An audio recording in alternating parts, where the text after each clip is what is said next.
Thanks, Reggie, and hello to all of you.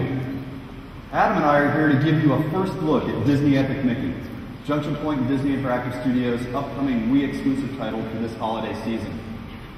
The game is set in a world honoring 80 years of Disney creativity, populated by forgotten, retired, rejected characters, movie locations, and theme park attractions from Disney's past. Welcome to Wasteland. It's a world both familiar and strange.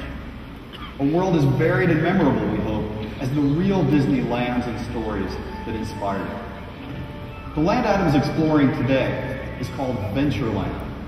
It's what we call a quest zone, where you talk to characters, learn about quests, buy tools and supplies. Here, for example, Adam is talking to Wasteland's version of Smee, learning what Mickey has to do to continue to make progress through the game, and also about an optional quest that you can do or not do later in the game.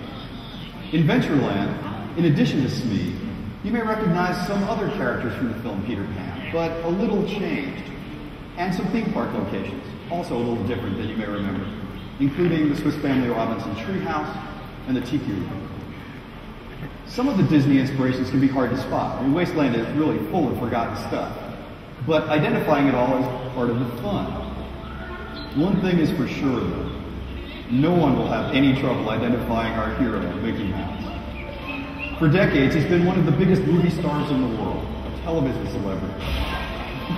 Constant presence at theme parks, friend and teacher to our kids. But for all the success he's achieved, it's always felt, to me at least, that he hasn't quite become the video game hero he deserves to be. If my team and I have our way, that is about to change. To take Mickey to new heights of video game success, we knew we couldn't just look back at Disney's history or Mickey's past triumphs. We had to allow Mickey to do things no other game character could do, and offer players something they've never seen before. Our key innovation lies in our core game mechanic, drawing and erasing, using Mickey's new ability to control the essence of his cartoon being, paint and paint thinner. Using paint and thinner the way Adam is here, players can erase characters, objects, walls, plants, even the ground. Or they can restore everything to beautiful painted glory. In other words, players can dynamically change the game world to save it.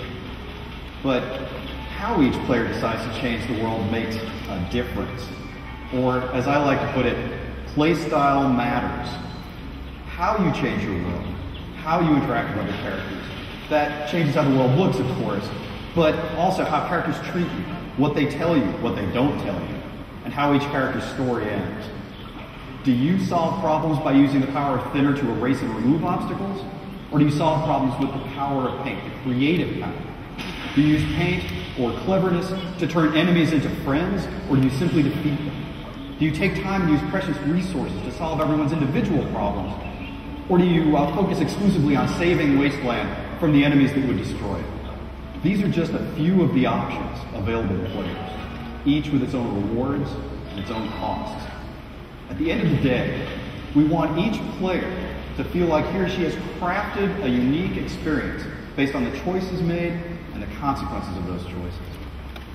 I believe the playstyle matters concept is the hallmark of modern game design.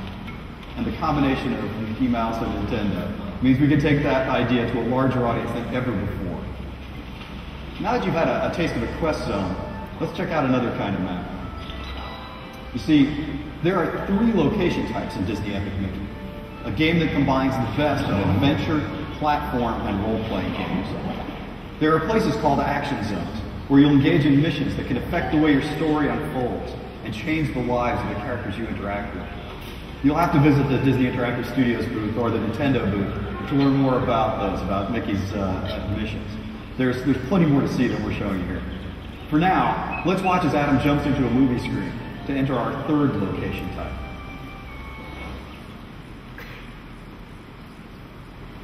What you're about to see is called a travel zone, and it takes Mickey from one part of the wasteland to another. These are side-scrolling adventure, I bet you could tell, directly inspired by beloved Disney cartoons and the classic console platforming games we all know and love.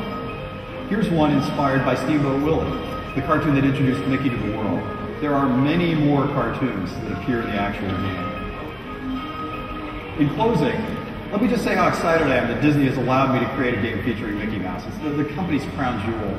Not many people get the opportunity to work with a star of this magnitude, to be a part of an 80-year history of joy and laughter. With Disney Epic Mickey, we honor Disney's rich creative heritage, to be sure. But to be true to that heritage, we had to honor another aspect of Disney's history. Walt himself once said, "It's kind of fun to do the impossible." Innovation has been part of Disney's culture and Nintendo's from the start. To take Mickey to the top of the video game world, we had to find a balance of heritage and innovation worthy of Disney and Nintendo. I think we've done a pretty darn good job, but I invite you to see for yourself on the show floor. There are team members waiting there to show you more of the game. So show up, see how playstyle matters, experience paint and thinner for the very first time with our hero, Mickey Mouse. Thanks to everyone at Disney and Nintendo who made Disney Epic Mickey possible, and enjoy the show. Thanks very much.